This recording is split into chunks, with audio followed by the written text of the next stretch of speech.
Today I'm going to show you how to cut a lamb rack into lamb rib chops. Just hold the lamb rack up. Use these bones as a guide to slide straight through and straight down.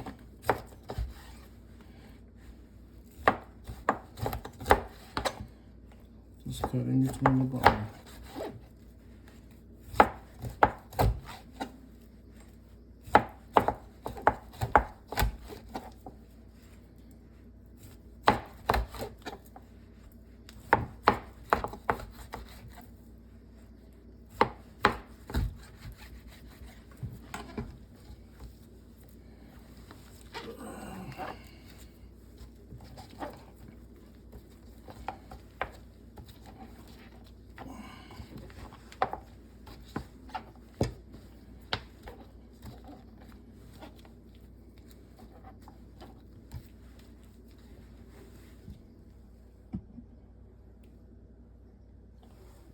Thanks for watching.